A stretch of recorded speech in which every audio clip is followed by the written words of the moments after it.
institución en donde me formé. Y bueno, en esta ocasión vamos a hablar un poco de electrocardiograma, más específicamente de lo que son las taquiarritmias supraventriculares y dentro de ellas algunos subtipos.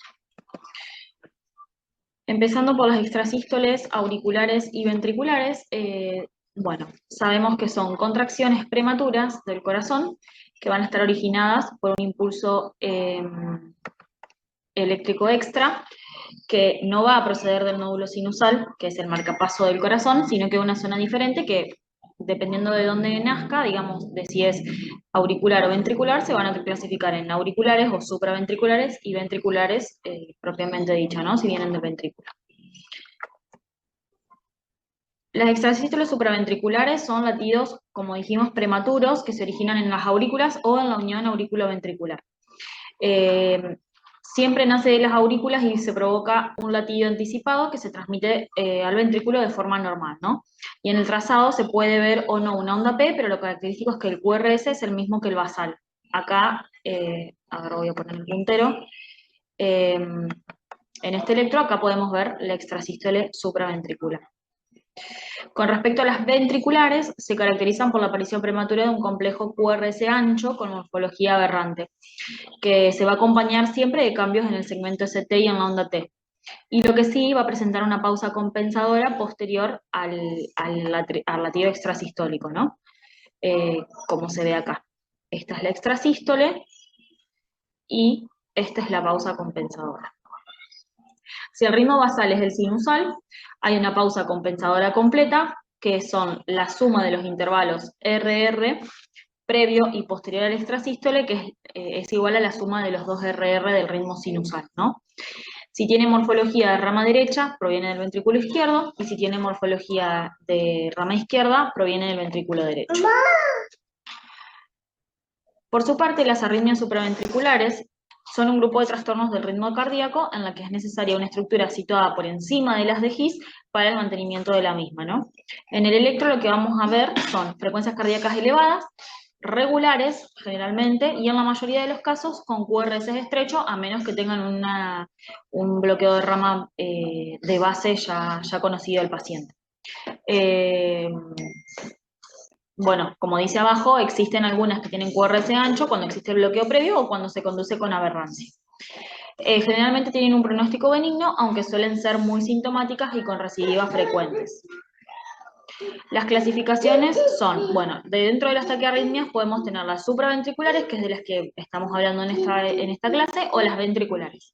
Dentro de las supraventriculares decimos que pueden tener al tejido auricular como mecanismo necesario, digamos, y ahí vamos a encontrar la fibrilación auricular, el flutter o aleteo y la taquicardia auricular, y si no, las que tienen como necesario el nodo AB, que son las taquicardias de la unión, la que se produce por reentrada nodal o la que participa una vía accesoria. La fibrilación auricular, que es la arritmia de la práctica clínica más frecuente, consiste en una taquiarritmia supraventricular con activación eléctrica desorganizada a nivel de la aurícula que genera una contracción ineficiente, digamos, con el favorecimiento de la aparición de trombos. En el electrocardiograma se va a representar por los intervalos RR totalmente irregulares. No va a existir la onda P, pero se pueden observar ondas auriculares pequeñas con morfologías variables denominadas ondas F o de fibrilación. En este primer electro tenemos el ritmo sinusal y en el segundo el ritmo de fibrilación auricular. El flutter o aleteo auricular es una arritmia que se causa por un circuito de macro-reentrada en las aurículas, más frecuente en la aurícula derecha, que se perpetúa de forma circular en el interior de la misma. Se produce una estimulación auricular con frecuencias muy elevadas, entre 240 y 350, pero la frecuencia cardíaca es menor porque el nódulo auriculoventricular no suele tener la capacidad de conducir todos los impulsos que envía la aurícula, ¿no? El electrocardiograma Es una taquicardia rítmica con frecuencias cardíacas cercanas al valores divisores de 300. Lo más frecuente es que encontremos un paciente con una conducción AB21 a 150 latidos por minuto. O sea, la aurícula funciona a 300 latidos por minuto, pero pasan la mitad de los latidos al ventrículo. Entonces, por eso la conducción es 2,1 y por eso lo encontramos a 150 latidos por minuto. No van a existir ondas P, pero sí podemos observar las ondas en diente de sierra, que son las ondas F, por Flatter, con una frecuencia en torno a los 300 latidos por minuto. Con respecto a la taquicardia auricular, es una arritmia supraventricular que se va a originar en el tejido auricular, pero fuera del nódulo sinusal, con una frecuencia que va entre 100 y 250. Se caracteriza en el electrocardiograma por tener ondas P bien definidas, con una frecuencia entre 100 y 240, pero esta onda P tiene una morfología y un eje eléctrico que es diferente a la del nódulo sinusal, como se ve acá en esta imagen, que tiene, por ejemplo, en el D2 una P que es negativa, se podría decir, y eso puede ser porque proviene de una zona baja de la aurícula, ¿no? Las ondas P suelen estar muy cerca del QRS, eh, muy cerca del QRS previo más que el del siguiente, y generalmente el QRS es estrecho a menos que haya aberrancia o un bloqueo de ramas ya conocido.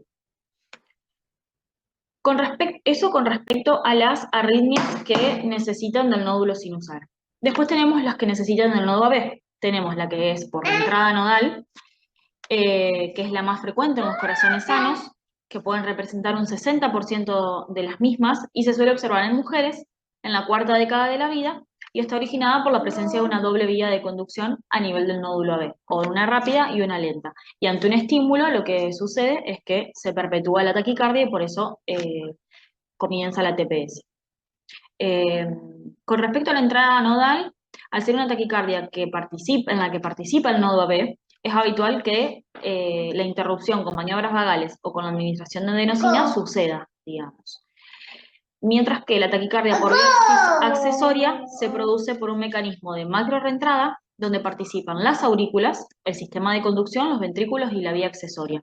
El estímulo se conduce de forma continua por todas estas estructuras y lo que hace que perpetúe la taquicardia, ¿no? Dependiendo de dónde descienda y ascienda el estímulo, se van a dar dos patrones, ortodrómica o antidrómica. Bueno, como generalidades es eso. Lo importante siempre es saber reconocer las TPS. Generalmente vamos a encontrar pacientes con fibrilación auricular, que es la arritmia más frecuente de todas, pero ante una paciente, por ejemplo, joven, mujer, en su cuarta década de vida, podemos pensar en otro tipo de taquicardia supraventricular, como la por entrada nodal, y si bien son arritmias benignas, que tienen buen pronóstico, suelen ser muy sintomáticas y muchas veces pueden llegar a descompensar al paciente, entonces es bueno y es prudente que prestemos atención a los síntomas que, que nos manifiestan los pacientes y ante cualquier duda o circunstancia, derivarlo a un servicio de emergencia. Bueno, muchas gracias.